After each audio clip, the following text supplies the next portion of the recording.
Blog Talk Radio.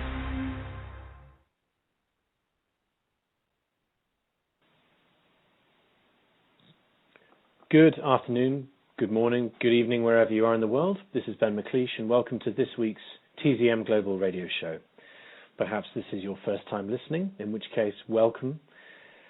Welcome back, I should say, because the ideas we discuss at the Zeitgeist movement aren't actually very new. They are, in fact, as old as the sun itself, but applied with the newest and most efficient technologies that we possibly have as humanity progresses its base of the scientific method. If you're a regular listener, thank you for tuning back in again. This week we're going to be speaking at length to one of our members from the Toronto chapter of the movement, who has taken it upon himself with a group of the people he deals with there to form something called a tool library. This gentleman has actually been on the radio before on our show as an interviewer of other people, including Bernard Lietaer, who's one of the minds behind the creation of the euro, the currency used by the European Union. And he has interviewed Jackie Dunn as well, who was his co-author, and several other very important people. It's worth going through the archives and checking again. Well, this week we're going to drag him into the interview chair and ask him himself what it is exactly that these Toronto chapter members have been doing to gain quite a lot of press with this tool library of theirs. How it works, the popularity, how to set one up, maybe who else is thinking of setting one up, all that's going to be discussed tonight. First, before we get into that, I wanted to give some news to the community. First off, the most major element of the news is going to be the Zeitgeist Media Festival, which is now just days away, in fact, happening on Sunday, the 4th of August at the Avalon Theatre in Los Angeles. Details for that are at zeitgeistmediafestival.org. Feel free to tune in there. If you want tickets for the event, they're available from that platform through to a link to brown paper tickets, or simply follow the link in the description of this radio broadcast. There are sympathetic events held around the world for this as well. These are all registered or linked to on zeitgeistmediafestival.org. They will also, by now, have also set up their own Facebook pages and all the rest of it. Chances are, if you're involved directly with a chapter worldwide, you will already know the details. For anybody who's asking, pass those details on to them. What is the Zeitgeist Media Festival? I should probably point out for new listeners. We have, as a movement of some, I don't know, something like 600,000-700,000 people worldwide, at least who are actively engaged that we can count, and of course many more that have come across these ideas and who may tacitly support them. We have two events that run each year as what has been described as a dyad, a duo, a partnership of two events which are broadly very different from each other, but which complement each other in a certain way. In March, every year we have something called the Z-Day or Zeitgeist Day, which is a collection of fairly academic, intellectual lectures and talks that we give that attempt to unpack the economic, social, scientific ideas upon which the tenets of the Zeitgeist movement are based. That is, broadly speaking, the reorientation of human behavioral values, behavioral both in a social sense and an individual sense, and a general dispositional attitude towards the surrounding environment and the planet and what it means to be alive, to that of one which puts sustainability and plenitude and abundance and efficiency and function ahead of profit, turnover, use, waste, and consumption generally. This, if you've spent any time at all looking at the media, even the media that is pumped out by the system itself, will be very clear is a very large transition indeed. It is a great reorganization of almost everything we do on this planet. Some things already work pretty well.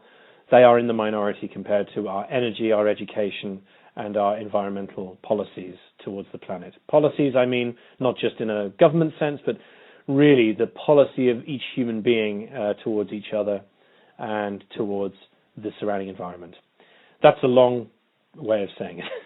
Z-Day is spent each year providing the sources, the latest data, the latest speeches and subjects which fall into this category of a fairly intellectualized, fairly detailed academic sort of exposition of what we propose. The second of these events is a little bit more fun in a different kind of way. The Zeitgeist Media Festival is, broadly speaking, to bring together fairly like-minded musicians from all over the world. Anybody who will join us. We've had some real big names in the past already, and it's only in its third year maybe. Yeah, it was 2011 was the first one. Yep. So this will be the third inauguration, and the Zeitgeist Media Festival is essentially more oriented towards enjoyment and expression and artistic renderings of these kinds of values. It's August the 4th. It runs from 3 till 10 p.m. In other words, it's a 7-hour event, and the doors will open at 2 p.m. Like I said, at the Avalon in Hollywood, which, if anybody's in Hollywood and needs a street for that, is 1735 Vine Street. We broadly try to, as chapters around the world, coalesce similar days on around similar times as well. They don't have to be on the same day. Some people pick the same weekend. Some people pick a weekend afterwards. In fact, we have organized staggered events in the past because people wanted to catch a so-called main event of either Z-Day or the Zeitgeist Media Fest with their own days without having them clash, and so they move them around so we can reach the biggest audience there is and all the rest of it. So that's the big thing happening, the tagline for it being shifting cultural values through the power of art. There are some decent lineups this year, including Hyrosonic, who are actually at the first Zeitgeist Media Festival as well. KB Solomon, Abby Martin from RT News is going to be there as well. Lillian's Rose, the band, the Siren, and many, many others. Lily Hayden, of course, an old stalwart of all things Zeitgeist as well. She was once described as the Jimi Hendrix of the violin. That's not a bad line, is it? Especially if it came from George Clinton, the very famous funkadelic chap. So there's a lot of people to see. Broadly, it falls into music, comedy, visual art. There's a guy called Norton Wisdom there as well who draws. He paints live, changing images into other images. It's one of the most remarkable things ever. If you do look him up on YouTube or Google, you will find him, Norton Wisdom. Worth seeing. I've seen him a couple of times. I've been to LA twice now when I've seen him at events that I've been at, one of those being the previous Zeitgeist Media Festival. So that is coming up. A couple of other less exciting, arguably not less exciting bits of news. It will have come to the attention of anybody who has looked at the curated list of what the Zeitgeist movement reads, that The Cancer Stage of Capitalism by John McMurtry, who is a former professor emeritus of the University of Guelph in Ontario, very close to Toronto actually, has released a second edition of this book. This book is now in its second edition, which is in part, at the admission of the author, due to the promotion of it, the promotion of this book within directly Zeitgeist Moving Forward, which is the third in the Zeitgeist trilogy of documentary films, which are available for free on the internet, and which pushed this work into the public arena so forcefully that a second edition was agreed upon. It was released in the middle of July and is available also for the first time as an Amazon Kindle book, or I think an EPUB book as well, which is very useful for McMurtry's writing because his writing is very, very dense. The footnotes, and in fact I should call them the endnotes, are so detailed that more of the work is actually available in the endnotes, which have to be read, than simple citations to other works. This lends itself very well in its denseness and its complexity to being able to be searched electronically. So I would personally recommend, just for cheapness and for usability, that anybody would hunt down an ebook of it.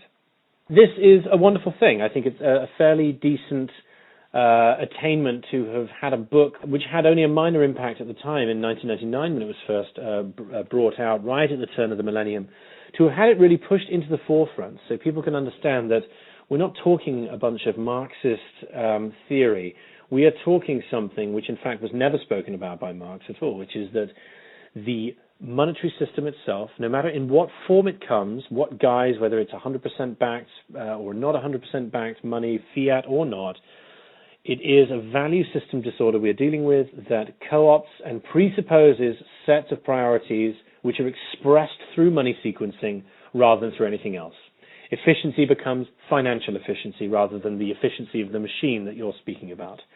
What is sustainable comes down to what is profitable rather than what is long-term functional from this planet. These things are not the same, and this book, in a literally clinical way, for the brother of John McMurtry is, I forget his name, I think it's Robert McMurtry, is himself a medical doctor, and the whole idea of the cancer stage of capitalism is in fact a medical diagnosis. It is not a metaphor.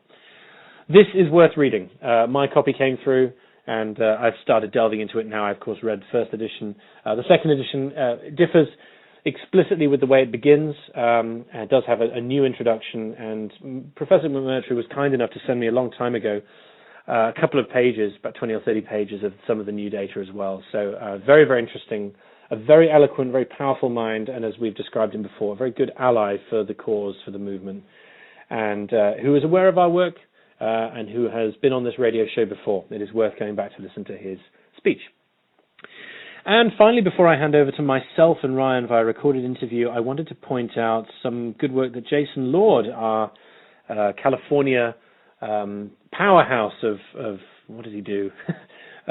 Technical setting up. He's a man who's behind the teams that bring you the technical lighting and the sound at Z-Day and at Zeitgeist Media Fest every year, all the time, and the town halls. They're the ones who capture this information on several HD cameras and edit it at record speed.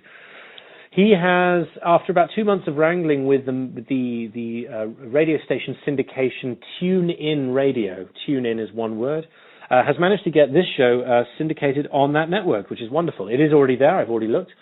We have everything from, I think it's end of 2012 on to now. We'll backload as we go. There are, of course, huge numbers of archived shows which we have to move to other platforms as well.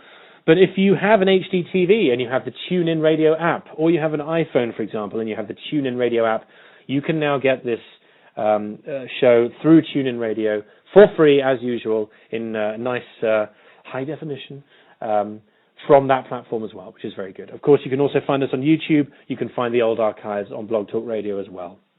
So, with which said, I will now play the interview of me and Ryan Dyment speaking this week about what a tool library is. So, Ryan, welcome to TZM Global. Nice to have you on the show again, this time as a participant on the sort of interviewee side of things. Yeah, why not? Hey, I'm a big celebrity now. What can I say? So, yeah, I mean, it's been really interesting watching what's been going on with you over the last couple of months because, and when I say you, I mean the Toronto chapter in general, because my ignorance as a Brit whose sphere of influence and sphere of recognition seems to be Europe, and every now and again, I suppose, bits here and there, I hadn't known much about the Toronto Zeitgeist Movement chapter. So why don't we start by introducing you properly, give us a rundown of who you are, where you come from, and what kind of chapter you guys have, how many people and how long for, and all the rest of it. Sure. Well, the Toronto chapter started actually just after Addendum came out in 2008. I think probably they had their first meeting shortly after that, so it was probably December or so of 2008. They started meeting in coffee shops. I actually only saw the film in 2009, about March, and at that stage, very influenced by the film, so I started doing a lot of research for a few months, and then tried to reach out to the chapter, and really, I didn't sense that there was a lot going on with the chapter. Though they were meeting in coffee shops, I kind of wanted to do more. So I invited the people that were active meeting in coffee shops, and I started a meetup group, meetup.com, and just called a meeting at a bar, and about 30 people showed up, which was fantastic. So from there, we started having more or less monthly meetings. A core team developed. I had some ideas about the strategies of how to raise awareness that we implemented along the way, and other people had ideas, so we just kind of saw what worked, tried it out, and eventually we started gathering a mailing list and actually getting a chapter at the university, which really helped us, so then we could book rooms, book spaces, auditoriums, start having speakers, showing films, and I'd say our mailing list is over 1,000 people in Toronto. Our biggest event was certainly Zeitgeist Moving Forward as an individual, one-time event, where we got over 1,000 people show up to the film. We could only we rented a theater for about 800 people that so it's sold out, and we had people waiting outside. So in the snow, actually, it was like one of the worst days of the year in January in Canada. But from there, it's gone up and down. We've had certain events that are much more well attended, depending on who we can get as a speaker. Our monthly meeting, we don't really have always monthly meetings, but certainly every other month we'll do at least something at the university, and we can get 30, 40 people out depending on the subject, even if it's just the Toronto chapter people talking. So the core members ranged from, like, we had up to 25 people on the core, which was, I think, very unreasonably large. And now, you get about 5 to 10 that are kind of core people that do most of the organizing. More recently, in 2011, at the end of 2011, I decided that we were facing limitations with our capacity to grow the chapter, just based on a few factors, one being the name Zeitgeist, people's interpretations of it, and also just raising the money that we needed to do certain things that we wanted to do. So we didn't really feel comfortable, at least I didn't feel comfortable trying to raise money through the name of Zeitgeist. And so we said, okay, why don't we try a legal route? So, a few members of the core got together and decided to start a legal organization, which we ended up calling Institute for a Resource-Based Economy. We wanted to say Institute in the title, so it sounds educational. We also want a resource-based economy, so people who know about Zeitgeist can understand that we're related, but it wouldn't necessarily turn off anybody who doesn't know enough about the movement. And this was just an experiment to see if we could have a legal organization, apply for grants, maybe get some donations in a more legitimate way within the system, but using it as a transition tool to obviously get out of the system. And Zeitgeist would therefore be more activist-oriented and able to, I guess, raise awareness in different ways. So it was just two different strategies trying to do the same thing. I took on the role of executive director, and we basically started doing courses. And actually, it was probably a few months later that we decided tool libraries might be a good idea. We weren't really sure where the organization would go at first, but I discovered that they were doing tool libraries in California, and said, that's a great idea. So we kind of got a core team together. Some people, mostly everybody actually was from Zeitgeist on the core team to start the tool libraries. It was about 5 of us who really got on the committee together to do that.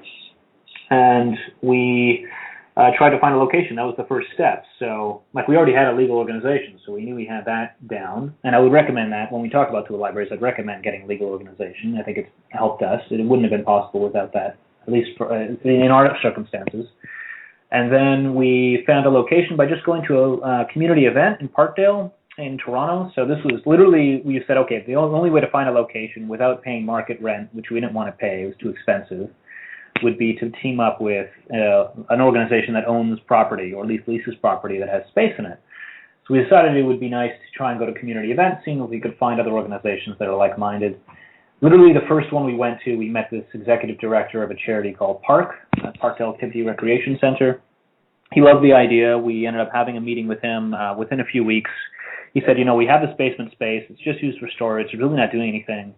Why don't you guys take a look at it? We looked at it. It was a nightmare situation, but we knew we can renovate it based on the skill sets of the team we had. And so we said, okay, let's move forward. So we took the summer off to kind of plan a little bit, and actually ended up only getting the space by the time they were ready in January. So it took about 6 months after our initial meeting to really get the space. So let's explain to the listeners what a tool library is, and you can also explain it to me, because while I have a general idea, I've never been in one, I've never developed one, and I don't know of any near me. So what is a tool library?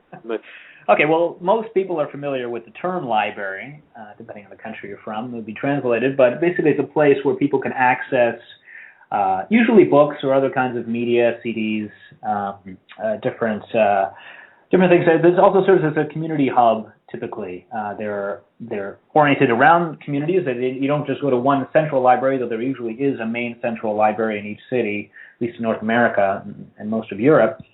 But they also exist in communities where people can go to their neighborhood location. They can order a book and it gets transferred around, and you just go pick it up. You usually borrow a book for 3 weeks, and then you return it. And there are late fees associated, but usually membership is free, and they're They're under a government funding of some kind, typically.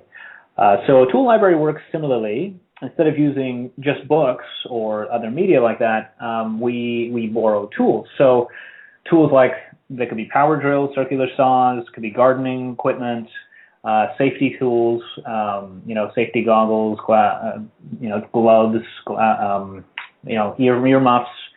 Then we have other things like camping tools. Depending on the area, you're probably going to have tools that are more popular that are taken out. But they all work the same way. We have an inventory software that we use, a company called localtools.org, where they actually give it for free. They encourage donation. And then people come in and borrow these tools. We loan them out for 3 to 7 days. So people will borrow those tools and use them for a renovation or a project and give the tools back when they're done, basically. They can take out more tools. We usually limit their tools to 5 to 10 per checkout. And the tools, 90% in our case, were donated directly from the community. So people who just have tools, they needed it for a project, they're done with that project, now the tool just sits around in their garage or their basement.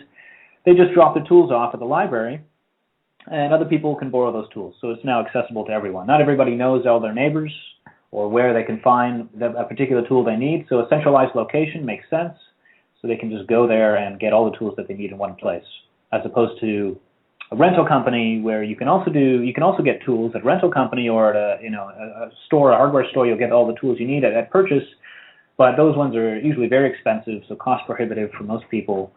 It's a different motivation. Like the profit is the motivation there, as opposed to in our motivation, where it's more motivation to provide access to people. That's a summary, quick summary. That's really interesting. I wanted to underline that for the listeners and for ourselves again, what you've done there and what other tool libraries have done, because as you said, there are some in California, there are some elsewhere, is that we've addressed a problem that the current system has, which is this access versus ownership thing, isn't it? Yeah. I know it's phenomenally easy to go and buy a circular saw or even something really much more minor, use it for the few times that you needed it, and then because you really aren't organized enough to sell it, or maybe you just don't want to sell it, or all the rest of it, you just sort of shove it in some space somewhere, usually in your house, clogging up area that you should be living in. Pretty much, yeah, exactly.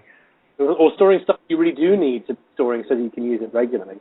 And you pull that together, because one of my questions is going to be, where did you get all these tools from? Of course, it's self-answering. Everybody's already got them. That's right. The resources, in terms of the ideology of Zeitgeist, we believe that the resources of the earth are abundant to meet the needs of everybody. So when you have that belief and you want to test it, then you can test it with a tool library, because then you realize that we've received over 1,000 tools, definitely worth in excess of $30,000 to $40,000, and they were just sitting there. And everybody else needs them, but they don't know where to get them. And so they end up spending the money excessively on these tools that the average power drill is used for like 15 minutes or something. This is the statistic we came across in its lifetime. So your catchment area for the request must have been fairly limited, and you still got $30,000 to $40,000 worth of inventory. Yeah, well, already, yeah, and it keeps on coming in. So it's very amusing to us, because we've also gotten corporate sponsorships. So I've been reaching out to corporations, who are interested in selling these tools for profit. But since we got some media attention, they're actually happy to provide tools to us. So rather than ask for money from a corporation, which is usually challenging for sponsorship, you can ask for tools, and they always have tools lying around. So we've gotten tools from Home Depot, from Ryobi. There was this bottle cutting company that gave us some tools. Verth, the Verth Canada, German company, like they just, they have extra inventory already, and maybe they're not the newest model, so they don't have, there's not much value in them for themselves anymore. But then they get to feel good about giving to a community project and we get their name out through our social media network and whatever else we can arrange with them. We're happy to promote them. But it's not about promoting profits and these companies, but it's more about making these projects possible and giving access to really great quality tools for very little price. So for us, we do actually charge for a tool library. It's not free, like a regular library. We're charging $50 a year. That was going to be my next question. How much is it? It's $50 for a year annual membership. which is what we wanted to make it less than the price of one power drill. And a power drill, you're going to be spending usually, at least $50, $60 anyway for a decent power drill. Probably you could be spending up to $100. So we thought it's cheaper than doing that once. And so most people who need that drill or need a combination of tools, it's already a discount. And since the tools don't really cost us anything, the only cost that we really have are rent. We have to pay subsidized rent at the charity that we're at. And we hope to pay salaries one day. I mean, right now we're paying salaries through a government-sponsored program. But the $50 covers us, and we don't need thousands of members to do that. Actually, we have about 150 members now, 160. But we're hoping that we can get 250 to 300 by the end of the year, and that should sustain the business. What's your rate of sign-up so far? I mean, how has the community reacted in terms of those comments? Honestly, it's been sensational. We would not have anticipated this, to be honest, the reaction that we got. And it's mostly the word got out in large part because of the media, which, you could say we're lucky, we can't predict what the media is going to do. We can't strategize that that's what's going to happen. But they just really took to the idea. And once one story came out, and it was just a little local neighborhood newspaper that covered the first story, and that came out on a Sunday. And literally the next day on Monday, one of the largest newspapers in Toronto, Toronto Star, contacted us and did a piece on us.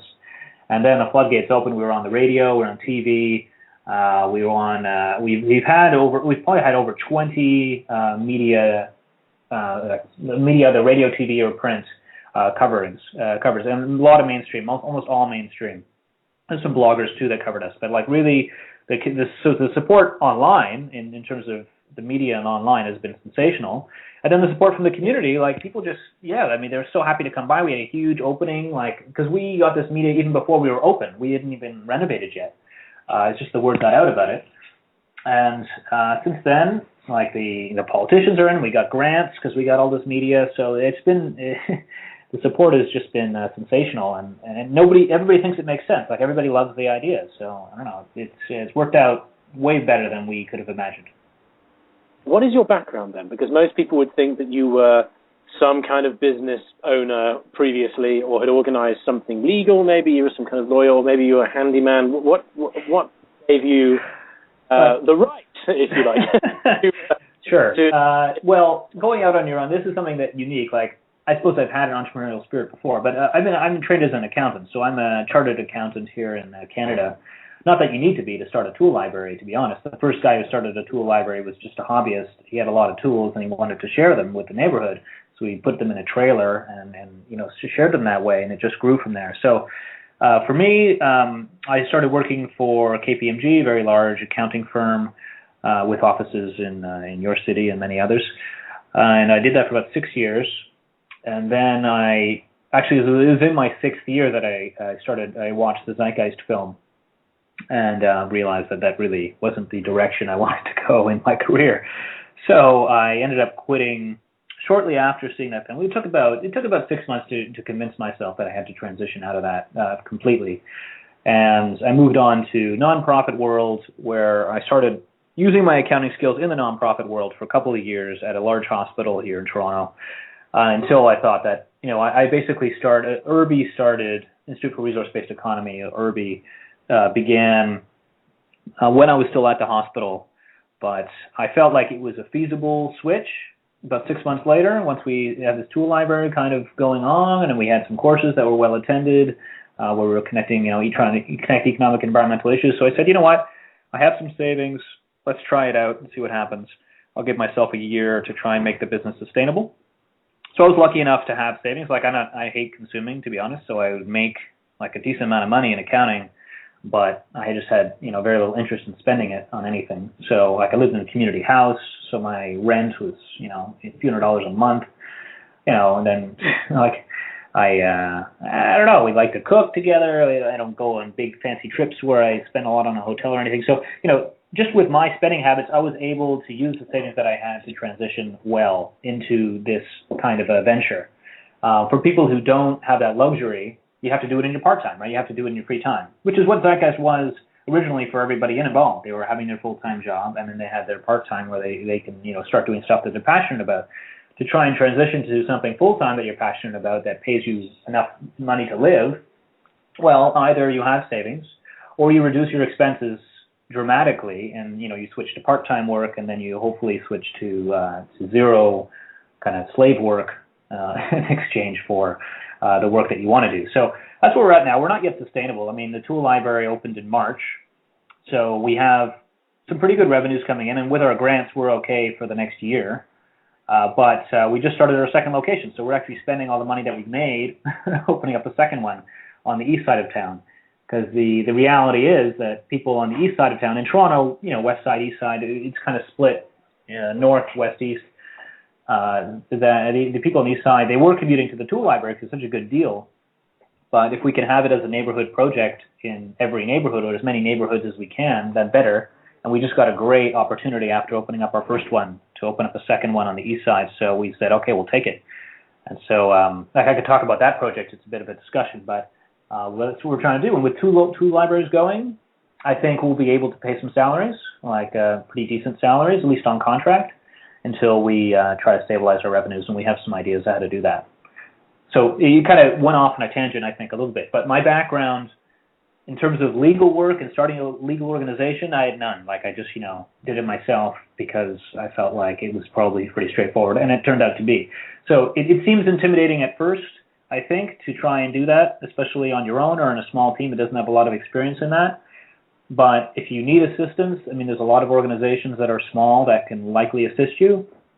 And if you just read, if you're willing to sit and read some of this the legislation around it, at least in Canada, it was very straightforward.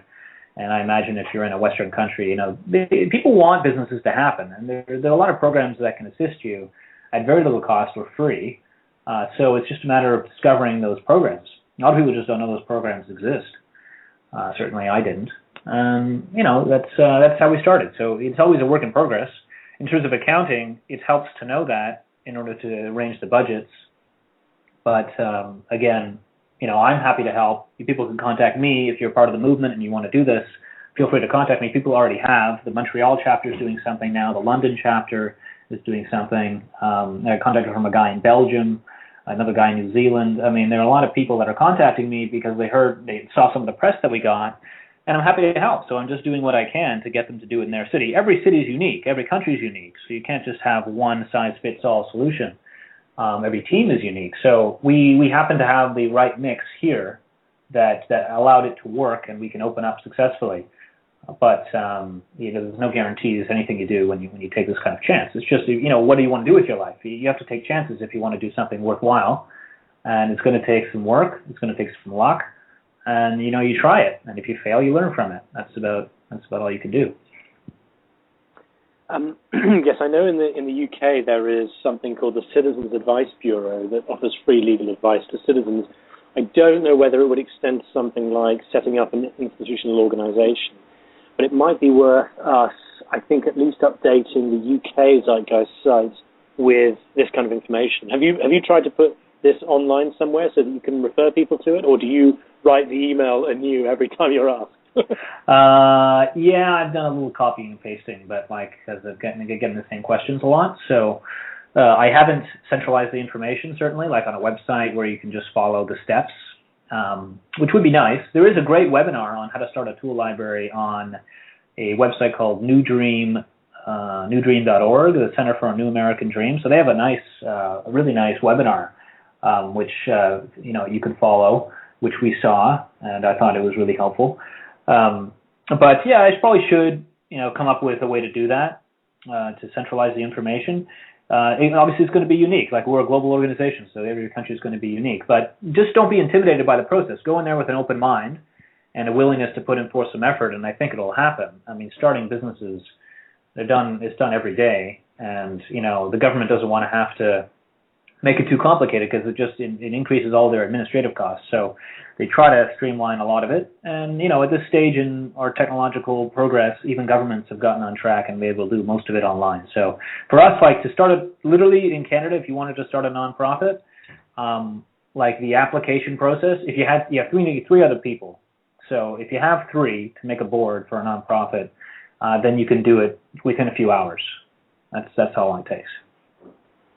Okay, I know that in the UK you can do similar things. We have off-the-shelf companies, which I'm sure you have as well, where you can essentially buy a pre-formed entity with no people in it yet, but you need at least two, I think. One has to be a treasurer, and you have to go to the bank, and they actually have to record your eye color and all kinds of other mad things. But so they know that you are you, of course. Sure.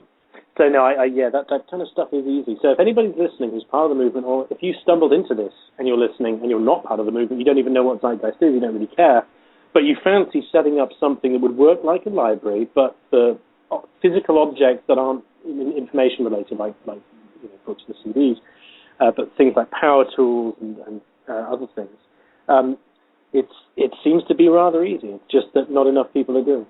Exactly. How do you about finding a place, by the way? Because when I reviewed this, I thought to myself, that would be the most challenging thing, is to find a real estate is the big one that always I think people get scared away from because of such capital investment. How did you find it? Yeah, well, as I mentioned, that is the most difficult part. I would agree, because once the west side opened, they'll get a lot of attention, and we wanted people wanted it on the east side, so we had the same challenge there. And what we did is like farmers markets. If you're in a city that has farmers markets, that's a great place to start. So you basically just, you email the farmers market, you say, hey, I want to set up a booth. We're a nonprofit. We're not there for the money. We want to start a tool library. And usually they'll be happy enough to have you, or at least sit at their table for no charge. And what you do is you print out some flyers, and it says, we want to start a tool library in your neighborhood. Put a little fancy picture or contact information. And, you go to the farmer's market, you hand out the flyer. And then hopefully somebody that picks up that flyer knows somebody with a location that, you say, oh, we don't have a location yet, we'd like one. And, you hope to be able to hook one up that way. Like, as much as city real estate is very expensive, there's still a lot of empty spaces that nobody wants. They nobody want to rent. So likely you're going to have to renovate it. I mean, that was the largest cost. It was renovating the dump that we got into a place that actually looks good. So if you wanted to check out our renovation, what we had to do with our skilled volunteers, all volunteers, go to torontotoolllibrary.com, and there's a link there to the renovation video, or just YouTube Toronto Tool Library renovation, and you should get it. And you'll see what we did, how we transformed the place. But if you don't have any renovation skills, it's going to end up costing an extraordinary amount of money to renovate the place that you're likely to get.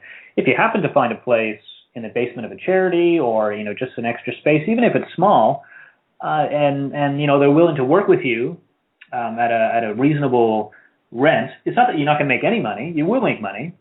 You need some startup money in order to pay the first few months. But in general, if you can find a place that's reasonable, people are going to go there anyway because of the unique concept and because of the deal that they're going to get. Like, to save so much money on tools, people are interested in tools, and they're going to go there. So you don't worry so much about having like this storefront right in the middle of the city that you're going to have tons of walk-by traffic and you're going to have tens of thousands of people coming in there. Like, that's not necessary for the project to work. The project has to be financially sustainable, absolutely, and that could be done through, I think, membership fees.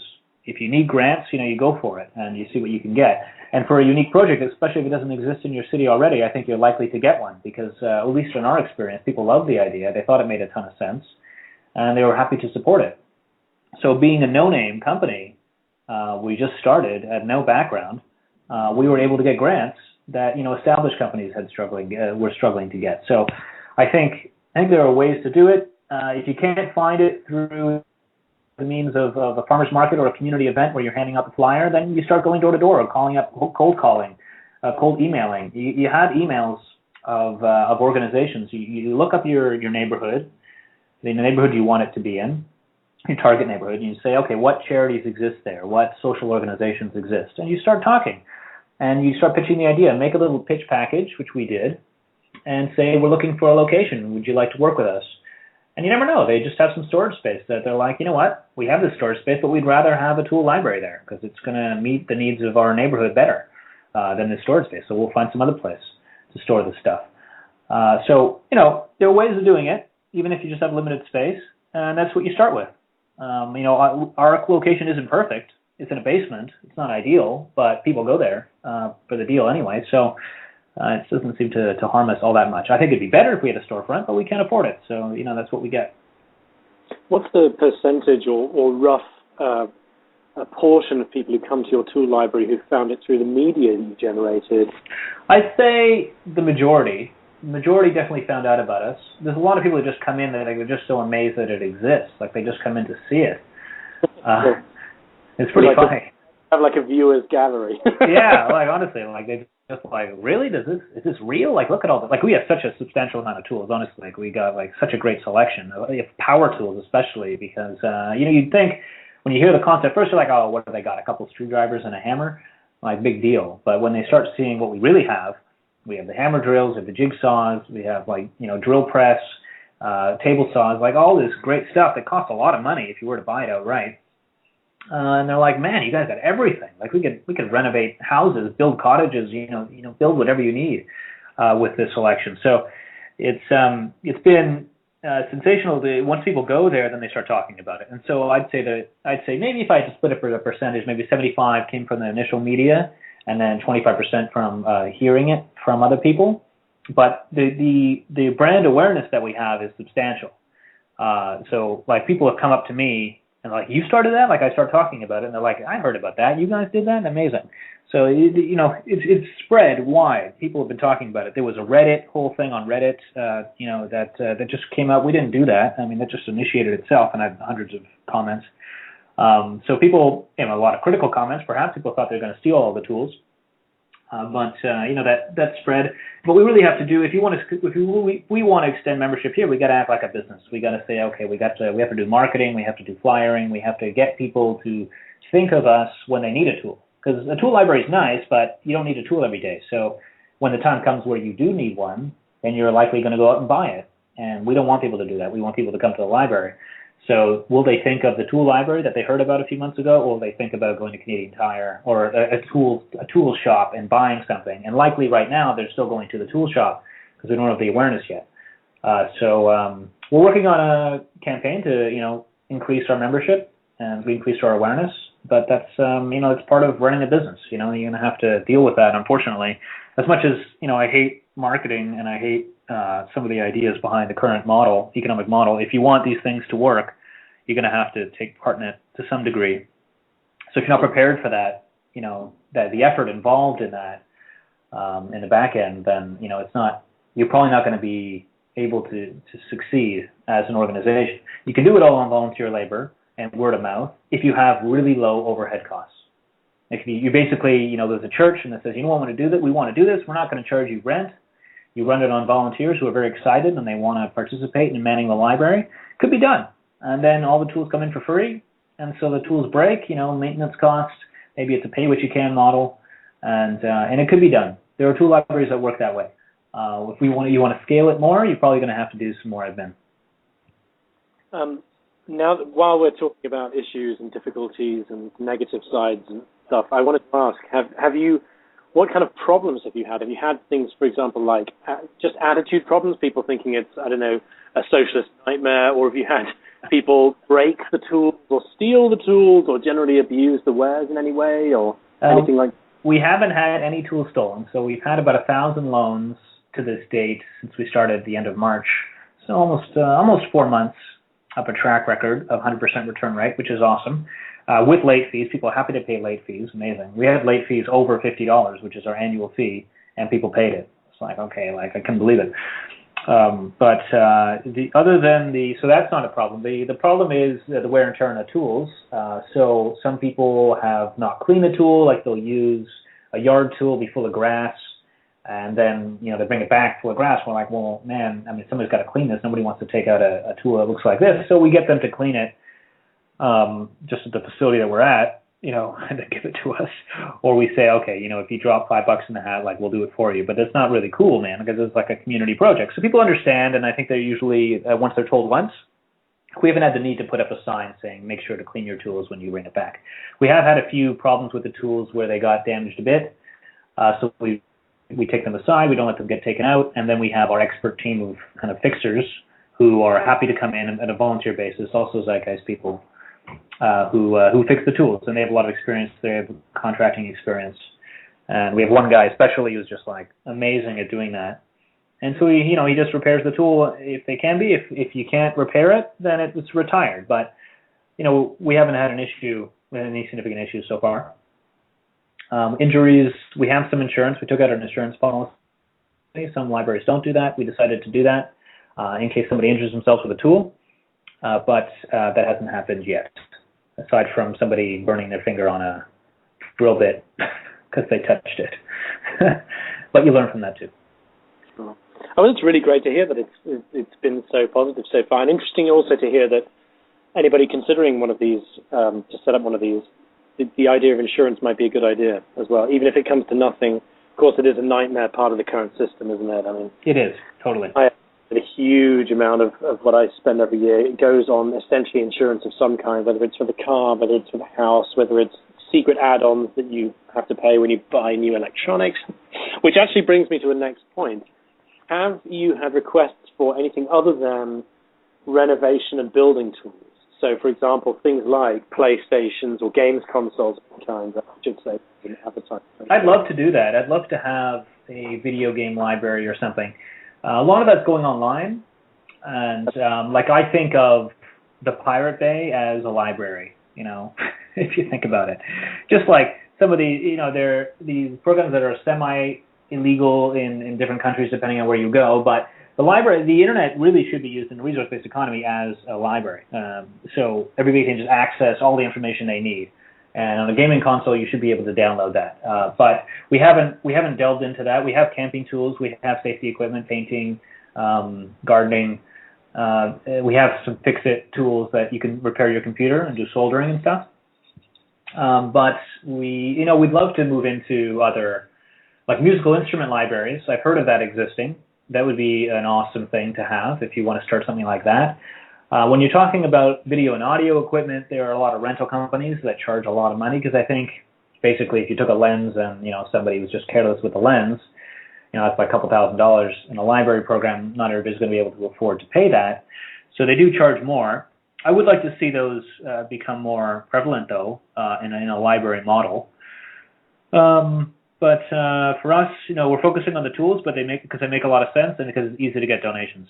And like the technological advancement in tools isn't as quick. And though they're like, oh, we have a new handle, or this is a somewhat new feature, like, basically using this. You have a tool that's 50 years old, it's still going to be useful for a lot of things that you need to do. So it's easy to get donations of those things. That is a very interesting point, actually. I've never thought about the fact that physical building tools haven't really evolved at all since they were first used. The first stone tools are still usable by us now. Totally. Yeah, we prefer older donations, like older tools, because they last longer. They were built to last a while ago. Not only, there's two things. One, they were built differently, so planned obsolescence wasn't as prevalent back then. Now, if the company knows is only the power drill is going to be used for 15 minutes on average, then they're not going to build a power drill to be used for thousands of hours. Why would they bother when the typical guy's using it for 15 minutes? So it's meant to break down quicker. These batteries don't get charged. We're actually going to have a side business, I think, of with our 3D printer, actually taking rechargeable lithium batteries and that expire or wear out and making them good again, which our Fix-It guy has managed to achieve. So we'll see if we can pull that off. But the other thing is that people from an older generation, not from our current generation, which is used to just this overconsumption, take care of their tools. They took care of their tools a lot better than we currently do. So what I'm trying to say is there's a mentality shift that has happened, where before things were very expensive relatively, and people cared for their tools a lot better. And now, we're just used to things breaking down so quickly, or just like the idea of technology replacing everything so quickly, like you're used to having your phone replaced every couple of years at max, because, the technology changes so fast. So you just throw out that old phone, or you throw out that old toaster because it's broken down quick. But, another generation of people don't do that. They actually care for their stuff. So we're finding that the older tools are actually a lot better. Interesting. If anyone is interested in the idea of planned obsolescence and hasn't come across this yet, which is unlikely for this podcast, I would recommend watching Zeitgeist moving forward, and Zeitgeist Addendum, which is still my personal favorite, I must admit. Okay. Yeah. Interesting. Actually, now that you bring up 3D printing, and you've also brought up the Pirate Bay previously, of course, the Pirate Bay has a collection of torrents. If you don't know what that is, don't worry about it. Called Physibles, which are schemata for 3D objects that can be downloaded and printed through a 3D printer. Again, if people don't know what a 3D printer is, it's actually much easier for you to just go and Google it rather than me to explain it right now. But it's essentially exactly what it sounds like, a machine that will furnish 3D objects based on the schema that you load into it, very much like a dot matrix or laser printer will furnish a 2D, not really, it's a 3D, 2D piece of paper with an image on it based on what you load in as well. But my question was going to be, in what capacity would you add 3D printing to the tool library? Because one of the things that I thought of about a year and a half ago was, wouldn't it be great to buy a 3D printer and then essentially, for as little money as possible, offer to create and send 3D objects rather than having people buy them and say, listen, I can manufacture this locally for a fraction of what it would cost you to go to Homebase and buy 50 of these things that are tied into a big bag that you have to buy. And what to do is send me a tiny amount, and it's mostly going to be for postage and the tiny amount of raw materials that's used to create this thing. Have you thought about incorporating this at all into the tool library? Yeah, maybe. Our second location that we're opening up this fall in September is going to have 3D printers on site. Like, we technically have one just on display at the current tool library, but it's not really for takeout because most people don't know how to use it. So the second location is actually triple the size of our current location, a lot bigger, better access through the subway to the location. So we got really fortunate to get that location. And since it's so big, we're like, well, it's not just a tool library anymore, it's also a makerspace. And if you don't know what a makerspace is, it's essentially also a community project that people get together and they make things. So they can make things with 3D printers or laser cutters or woodworking tools. They share, they collaborate, they innovate. A lot of times in the kind of the electronics tech field, fabrication field. So they exist in Toronto already. There's about 3 of them, but they're all located on the west side of town. And then there's none on the east side. So I approached the west side. Once we saw this location, we were like, well, that's just makes sense for us to extend into this. We approached the other guys. They were very supportive of us opening up on the east side. There's a lot of people that don't want to commute all the way to the other side of town. So that's what we decided to do. So we'll have 3D printers on site. The way to incorporate it really is through the kind of the ideology that we have as Zeitgeisters, is to say, well, we want to encourage open source, so sharing of information as much as possible, as well as repairs and fixing. So we'll have workshops on how to fix your computer, how to fix your phone, how to use 3D printing to fix household items and appliances. So this is part of the program, so people can get this idea that they don't have to throw something out if the one piece breaks. They can just print it, hopefully, and repair it with the skills that we're going to learn in the workshop. So it complements what we're doing. 3D printing also is a revenue stream. So for us to make a living, we could obviously sell pieces. They're very cheap to make, 3D printers. If you need a little piece that just broke, it probably costs less than $1 to print it. But we could, that's an option to go into a business where you're selling those kinds of things to people, but that's not really the focus. What we're focusing more on is courses. So we want to have youth programming where people can go, where, youth in the area who don't have access to 3D printer, which is most youth, but maybe they've heard of it or they're curious about it or they want to be involved in that field, which is a very big growing field. Once they get used to 3D printing, it's going to take off more. And even if it's taking off in a for-profit way, I think that it's important that people don't get turned off by that right away, because the opportunities are so great for 3D printing in general that they're going to force shifts, like very big disruptive shifts in how we organize our society, where we, if currently we're getting things from faraway countries and they're getting shipped through using oil, mostly fossil fuels, to get to your country. If they could be done even at a profit locally, that's a lot more efficient, a lot less use of resources, a lot less resource intensive. And you're not buying, like you were mentioning, you have to buy a bulk of stuff now let's say you only want one and they're only offered in bulk. This is a 3D printer, you could just print one, So we want this technology to be in every neighborhood. We want this technology to be used by a lot of people. So this is just an opportunity for us to extend the use and to make it more popular. And with our makerspace, we'll see how it is. I think it's a great opportunity, and with the collaboration that you get, it really fits with what we want, which is really a community hub. And I think the tool libraries in general, I would say, are community hubs. They're places people can meet. It's historically been that way, and they continue to be that way. And even though we're just adopting the name library for what we're doing with tools, we do see ourselves as a community project. And yes, we're a global movement. We're thinking of a global society, but you're not going to have tools should be in every neighborhood, even in a global society. So people don't have to go too far. It's much more efficient to do it that way. So you have some replication when you have every neighborhood doing it, but it makes it very convenient, and you're using far less resources on average than you're doing today. Actually, to add to that point, I recently bought and have started reading the second edition of The Counter Stage of Capitalism by John McMurtry, of course, a countryman of yours. I believe he's from... Yes, he's from Guelph, pretty close to here. Just down the road. And one of the points, in fact, in the first edition, I don't know if it is actually in the second edition, because I'm reading about 9 books at once, and I've Sounds familiar. Go ahead.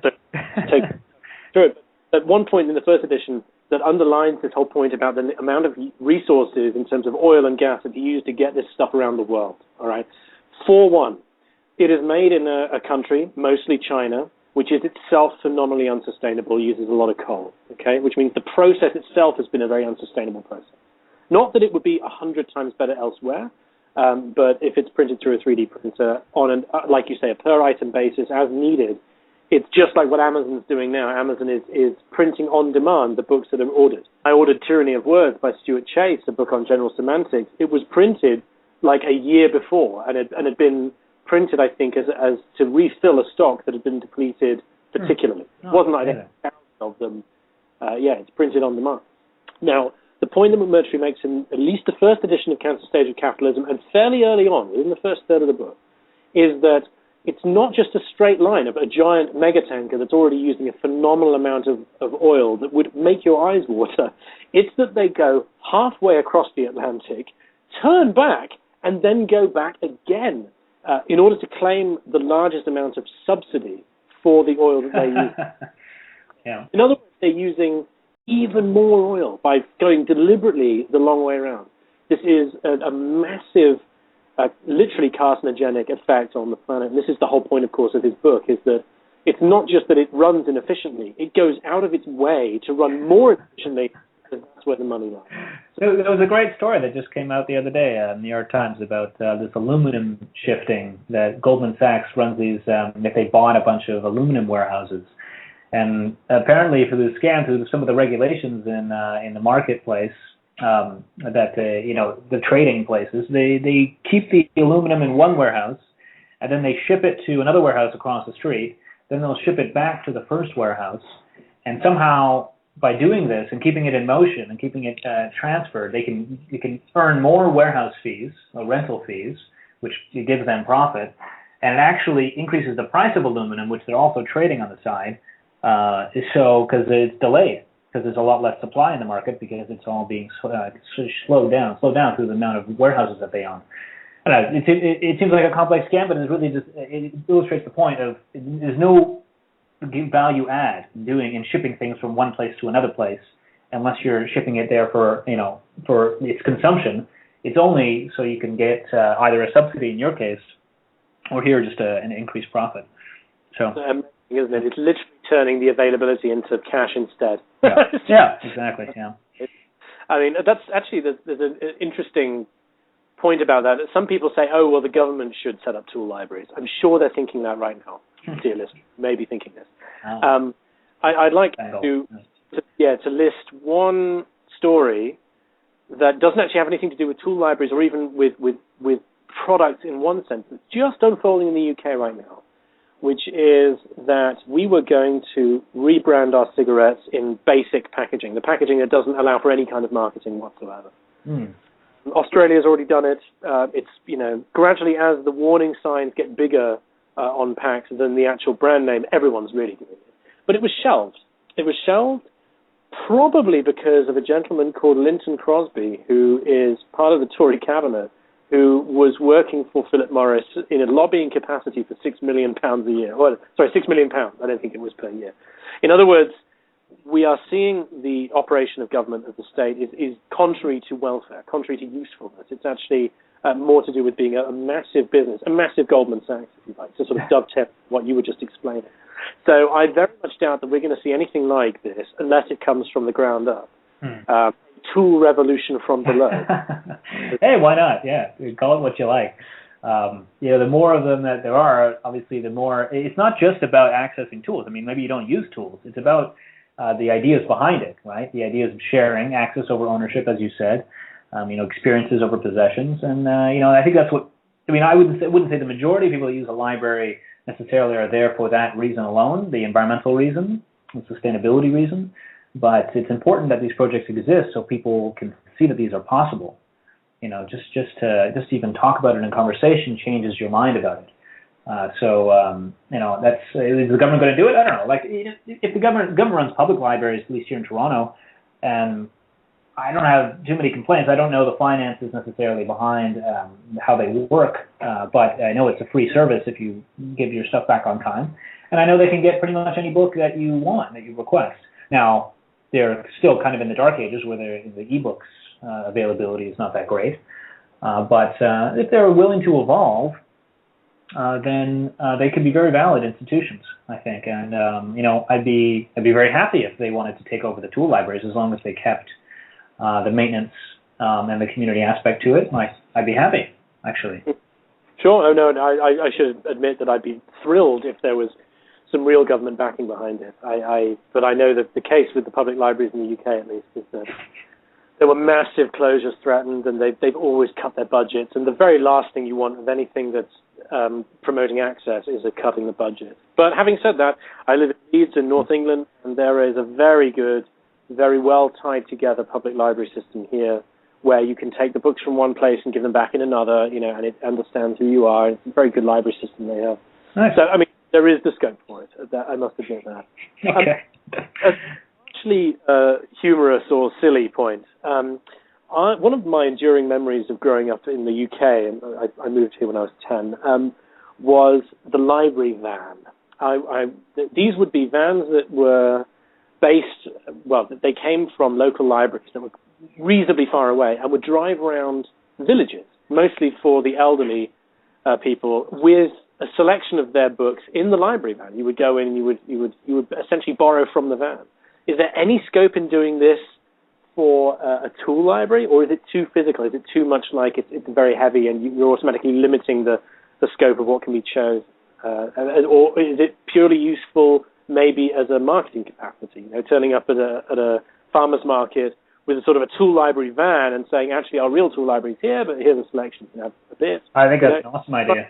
Yeah, that's really good. I didn't even think of that, but it's funny that if it existed before, and I don't know why it stopped. I guess maybe there's a cutback in funding, perhaps, but if people need tools, and like the way to do it, you just go on there on a Saturday. You pull up with your tools in a neighborhood, and then you come back and you pick it up at the end of the day or something, or the next day, or the next week. I don't know if you're willing to go to each neighborhood. It's nice to have a centralized location that you know is reliable and there. Like, not everybody's. People have flexible schedules these days. Sometimes they're willing to do more work on certain days. So you want the more you can make the access or the tools accessible, I should say, the better. So if it's done better with a truck, like you can't get a physical location, but you can get a truck, then start with a truck. If you find that in your neighborhood the trucks are more effective, it's just about testing it, right? You can't. I don't know if there's any generalized answer for every neighborhood, right? So it's going to be dependent on each place, location specific. But the goal is to have people use it, and that's when you know you're successful. It's not necessarily that you got a location so you're successful. People have to keep on coming back, wanting to use the service, taking advantage of it, and building things with it. I mean, what are they doing with these tools? So, what kind of world are we building? Presumably, they're improving their spaces. So we get all our members to try and take pictures so we can post it on Facebook, see what people are doing. We've seen some, and what we've actually come to understand from that, this is a bit of a tangent, but is that people are now doing things that they weren't otherwise going to do. So it makes projects possible that weren't otherwise possible. They couldn't afford to spend $600 on tools this weekend, but yet they wanted a new desk. So they got the materials, maybe even from the scrapyard. They got the tools essentially for free from the library. $50 for a year. After that it's free essentially. So a lot more things are possible. I know some guy rented a rototiller from us that he needed for a weekend to clean up his yard. And then he needed to till the land. And he's like, and he needed weed whacker too. And he's like, with those two tools, a rototiller is like $500. And even if you were to rent it, it's like per hour. I mean, it's crazy at these tool rental shops. They're just killing people with the costs. So the tool library is it just makes things possible that otherwise weren't. I love that point, and for a few reasons. The idea that I've always asked my audiences whenever I've had the good luck of speaking to people who don't know about this general direction of a resource-based economy, about which I have a question in a minute actually. I've always asked, what would be possible? What would people actually do if they had the means? If they had to actually do stuff and to be a little bit more enabled in terms of time and resources? What would you see? And as people's eyes glaze as they try and imagine this, it's really hard to imagine because you're essentially asking something that's invisible. It's like saying, how would the world be if we'd had our scientific innovations quicker? Because, of course, then there's a load of innovations that haven't yet happened that would have happened, and they're literally unimaginable. So that it's nice to see an actual partial answer to that by just addressing the tool argument. Yeah. The other reason I really like it is because of what you just mentioned, the fact that people are not even renting. People might go, oh, it's like a rental model. In fact, I was debating a long time ago now, must have been about a year ago, an Austrian economist who claimed that the idea of shopping trolleys or of those kind of zip car kind of thing is just a rental model. It's not actually an innovation. Now, this might be slightly true with zip cars, but it's a shared access model, isn't it? I think they call it the sharing economy. That. And this is a really big difference, is that, I mean, even per hour, rental is designed to only be sustainable as long as enough people are renting this. Whereas I think the tool library or these kinds of things are deliberately even more cheaper than the actual item in any possible way. And generally bringing down the ceiling of what it would cost them even to rent to a level that's so low as to be essentially negligible, as to essentially allow for projects that would have been unthinkable had they not had the access. So I really like hearing. And if you carry on with that train of thought, I mean, where my mind goes is it says, okay, so now things are more accessible. As in, I don't need to have $20,000 to $30,000 to buy a car, or even a source of income that I could pay rental payments or lease payments all the time. I could have a car for almost nothing. Like Car2Go's, there's another program here. It's like Zipcar. We have Zipcar, but we also have Car2Go's, which are just smart cars, but they're paid by the minute. And so, I mean, with that, if you live downtown and you have those car sharing programs and the public transportation, like, you're good. You really don't need a car at all. I can't imagine a reason to have a car anymore. So that lowers my cost of that. It lowers my cost of tools when I'm part of the tool library. It lowers my cost of, say if I want a TV, like I don't need TV anymore. I just use the internet. And Netflix subscription is $8. I get all the movies I want. So there's just when you think about the cost that you normally would need so much money to access certain things, the more of these programs that there are, the more you realize that you can actually satisfy most of your needs and a lot of your wants with very little money. And then what do you say when you have all this extra money? Like, people might just say, oh, I'll spend it on this big vacation or whatever. But what they'll also hopefully come to the conclusion is that they don't need to work like they currently do. And anybody who thinks about transition in kind of medium-term sense will have to get to a model where we're working less, where we're using technology more, and we're having the workday shortened, okay, or the work week. So you're working, instead of 5 days a week, 4 or 3 or 2.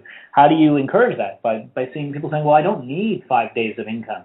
All I need is 2 to live really well, or 3, So that gets us to where we want to be closer. So when people say, oh, you're just going to not have to work for money anymore, it seems so unimaginable.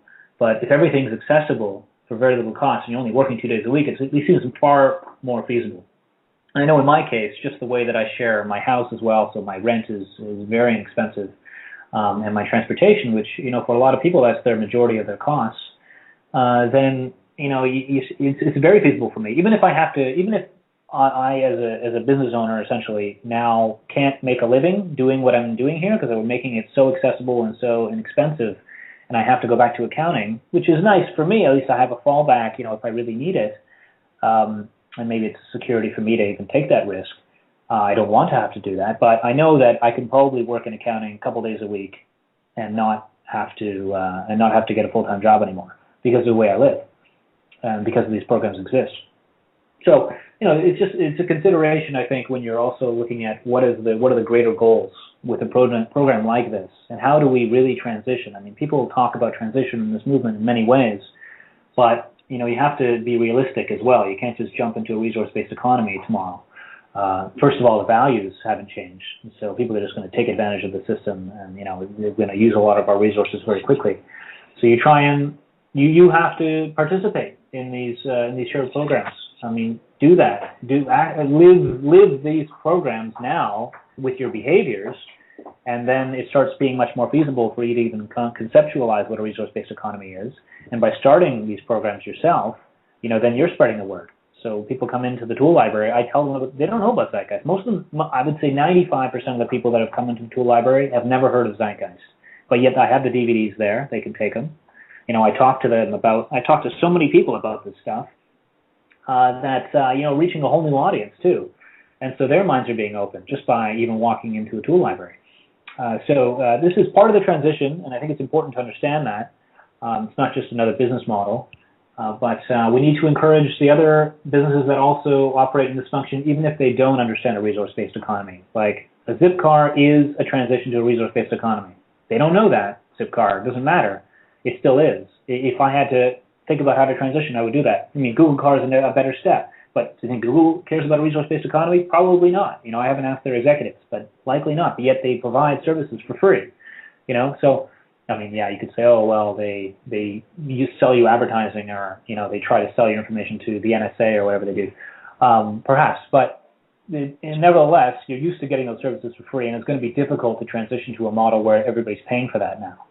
So there's these free programs from a lot of these businesses, whether they're nonprofit, charity, or for-profit. Like, we have to get past these distinctions and start saying, well, what does a resource-based economy look like, and how are these businesses, some of these businesses, closer to that model than these other ones? And let's start participating with those businesses, as much as we can. That's a really, really good point. Certainly, I think that after the initial surge of enthusiasm towards, oh my God, we're going to transition this year, this happened very much with Occupy as well. People were like, oh, this is the transition to a whole new global model. Yeah. Is laughable, of course, because the entire continent of Africa, for example, didn't have I didn't think they had to occupy anything because they're too busy trying to live their lives amid a load of war and devastation and poverty, in large part caused by this very system itself. But I mean, I presume that the attitudes towards what you tell them is colored by the fact that they've just experienced in a positive way what it's like to not have to own stuff, right? Sure. Yeah, I mean, ownership is a burden. I mean, I've experienced it. It took me a while to come to that conclusion, as I was, in a different mindset when I was still working in accounting, big firm culture, whatever. Actually, took me I lived in Switzerland for a couple of years, and that was what transitioned me in terms of car ownership. In Toronto, it used to be like you had to own a car, in my mind. I mean, Zipcar, it was really in its infancy. So when I first had a car, and then I moved to Switzerland. And not only did they have shared card programs there, but the public transportation system was so good that it was actually kind of a pain to own it, because you had to worry about parking it, you had to worry about all these fees and maintaining it and gas and everything. And I was just like, man, these shared car programs and the public transportation system covers it all. So I just found a way to live that way in Toronto. Not every city you're going to be able to do that. But if you can't, and you have the mindset or the willingness to put in a lot of effort, maybe you can get those programs started in your city. Or your country, So I start the ball rolling. A lot of work has already been done in terms of how the models work. So it's just a matter of initiating the process in your own place, in your own location. Sure. I'm going to be putting a couple of links up to this episode in the description. So I've got torontotoolllibrary.com, is it? Yep, that's right.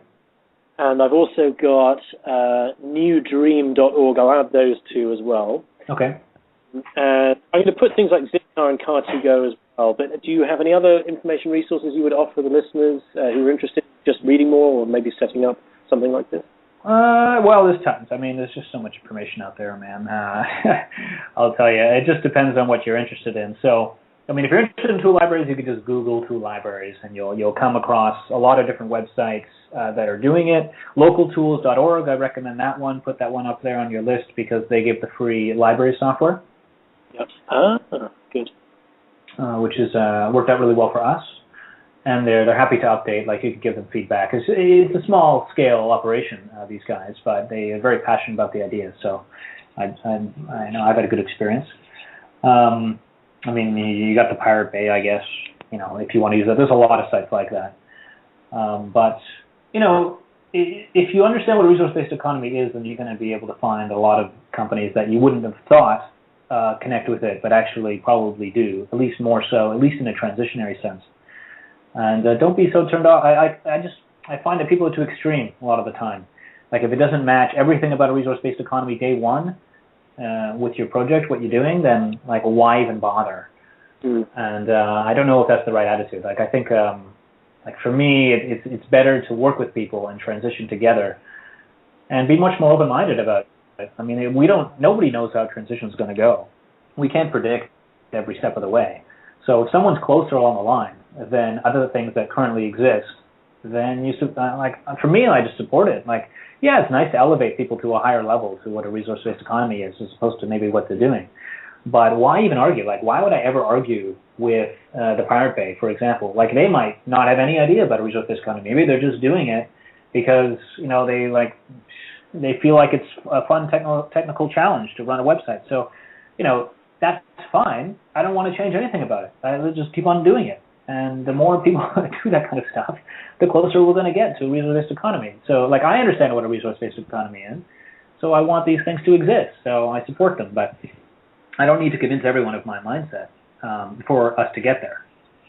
I think I thoroughly agree with you. In fact, a lot of people always say things like, well, what about Anonymous? What about Occupy? What about the myriad of other organizations? Shouldn't we be working with them? And I always like to explain to them that we already are, because it's all one big movement. We are all in this together. That's surely the point. And it doesn't matter that we don't have regular meetings with each other, or that we list each other or endorse each other. It's all one big global effort for fairness and sustainability, surely. Yes, in many different ways. Yes, in some ways the ones don't agree with each other.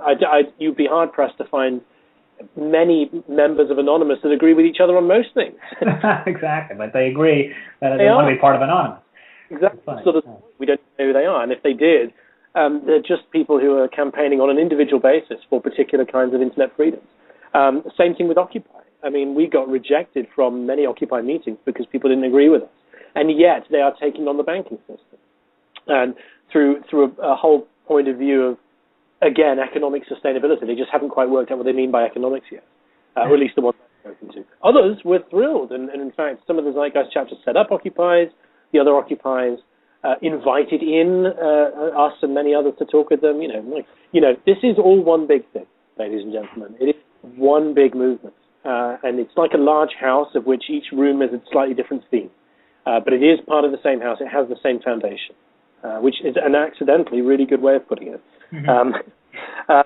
So, look, that's been really great, Ryan. Thank you so much for coming on, and in your capacity as normally as presenter and interviewer, to be the interviewee for a change. It's been really, really wonderful having you. It's been fun. Thanks, Ben. Yeah, I want to get you on again to talk about the development of the new one, the second location, and sort of other feedback, further tips you may have, as well as, of course, your regular turn as an interviewer and scourge of mainstream economists and authors. Yeah, well, they keep on coming to town, so, I'll keep on having them on for you. Wonderful. Well, take care, and I'll speak to you soon. All right, thanks, Ben. Cheers. So thank you very much for listening. We hope you enjoyed the interview and the idea. I think it's a very inspiring thing to see real edifices being erected, great sharing structures that are actually coming to be because of people who've made the kinds of decisions that Ryan has been able to. So I think it only remains for me to say enjoy the Zeitgeist Media Festival, those of you who are turning up to those, and enjoy life in general for everyone who is doing something else. And we will be back next week with a roundup of the festival and with more news and events of things going on as we go forward. Thank you and good night.